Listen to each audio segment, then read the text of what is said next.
अंधेरे की चादर में लिपटा एक अत्यंत भूतिया मकान था। इस मकान का रहस्य बस एक ही आईना जानता था। एक रात एक नौजवान लड़का नामक अर्जुन ने इसे खोजने का निर्णय किया। घर के बाहर से लड़का भरपूर होश और साहस से भरा हुआ था, परंतु मकान के दरवाजे की ओर बढ़ते ही उसे एक अजीब सी ठंडक महसूस हुई।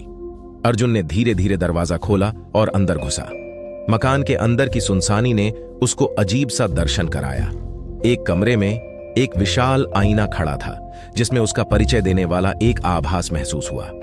अर्जुन को लगा कि आईना उससे बातचीत कर रहा है। अर्जुन, कौन हो तुम? आईना में एक भूतपूर्व सैनिक का रूप लिया। उसने कहा, मैं हूं वीर सिंह, इस मकान का मुखिया। अर्जुन ने अछूतपूर्वक सैनिक से पूछा, इस मकान की राज क्या है? वीर सिंह ने हंसते हुए जवाब दिया, इसका रहस्य मेरी मौत के बाद ही खुला। जितनी बार इस आईने में देखोगे उतनी बार मैं तुम्हें मेरे कत्ल की तस्वीर दिखाऊंगा। अर्जुन को यह सुनकर हैरानी हुई। उसने आईने में देखा और वहां अपने चेहरे की जगह एक भूतपूर्व सैनिक की तस्वीर दिखाई दी। अर्जुन, पर तुम्हें कौन मार सकता है? तुम तो भूत हो।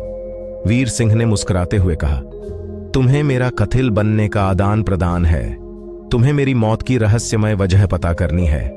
अर्जुन ने रातों रात उस भूतपूर्व सैनिक की कहानी को खोजना शुरू किया।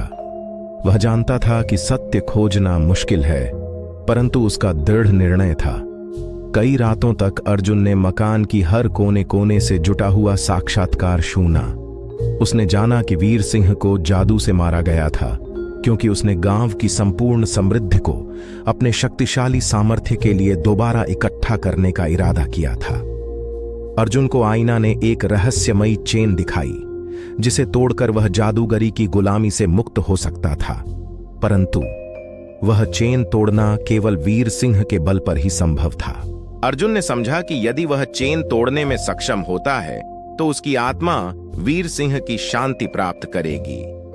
एक रात अर्जुन ने सामने वाले कमरे में चला गया और आईने के सामने खड़ा हो गया। उसने मन में वीर सिंह की तस्वीर देखी और सोचा कि चेन को तोड़ने का समय आ गया है। अर्जुन ने चेन को देखा और उसकी उच्च शक्तियों का सही समय पहचान लिया।